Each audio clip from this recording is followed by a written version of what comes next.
好多香港人都有買開自願醫保 VHIS， 多份保障之餘咧，仲可以扣稅添。但係好多人喺網上面反映，自己明明冇 claim 過，但係醫療保險嘅保費年年都加，仲要越加越勁添。最誇張嘅一個例子係一年加咗30%有多。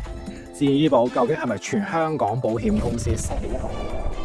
年年30%咁加，退休嗰陣時冇晒收入，淨係可以靠 MPF， 仲可以俾到幾多年嘅保費咧？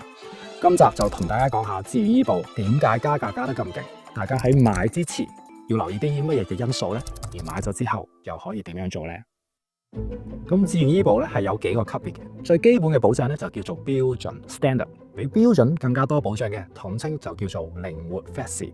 喺靈活入邊嘅話，保障更加全面，隨時出院嘅時候1蚊都唔需要俾嘅，就叫做全數賠償嘅 plan 啦。自願醫保喺2019年4月推出嘅，喺官網 vhis.gov.hk 係有最齊全嘅數據。咁今次用2位都係40歲非吸煙嘅男性咧，係買咗最多人揀嘅2個 VHIS plan， 慳啲嗰位就買咗靈活計劃包大房。咁想保障全面啲嗰位咧，就買咗全數賠償 plan 包半私家嘅。咁呢一度就做個對比啦。睇翻個表啦，靈活 plan 咁多年加得最多嘅會有52% 嘅 CHOP、51% 嘅 Bupa 同埋38% 嘅 Cigna。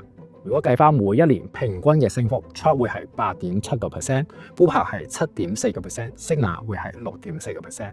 全部計劃每一年嘅加幅都算係合理嘅。咁對比全數賠償嘅計劃，咁多年加得最多嘅會係66% 嘅 Cigna、49% 嘅 Bupa 同埋30% 嘅 Aetna。每一年嘅平均升幅最多嘅會有 AIA 嘅17%、Bupa 嘅12.4% 同埋 Cigna 嘅11.1%。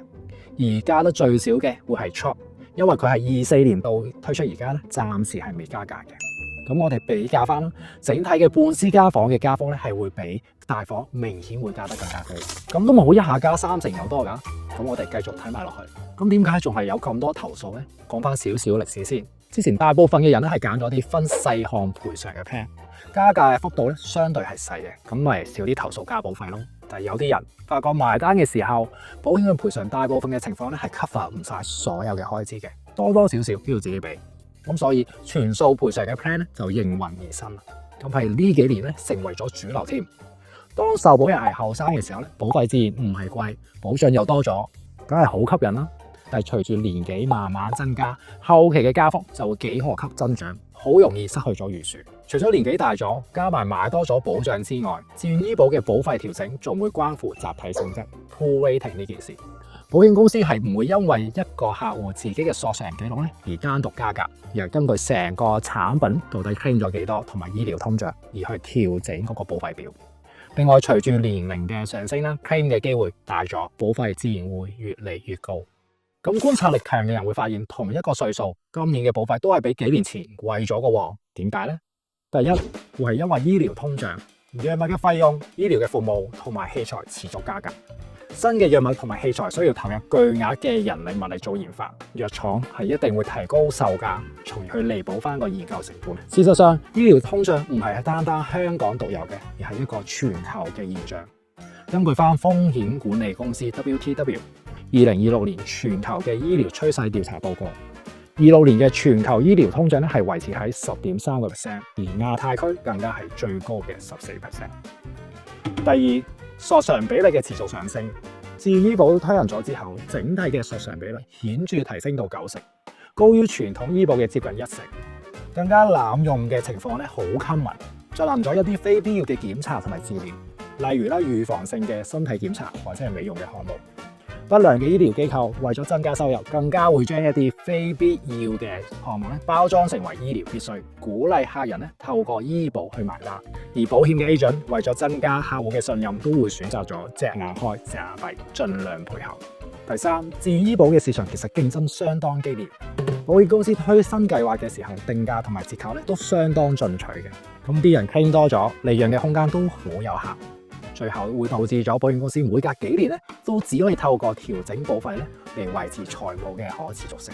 咁所以出現咗加30%嘅現象係綜合咗年紀大1歲、醫療通脹、保費真係加咗，再加埋隨時大家因為上一年 claim 咗係冇咗無索償折扣，幾樣嘢加埋嘅結果嚟嘅。而家加價加得多已經係事實啦。咁大家可以點樣做？講咗有買 plan 嘅先。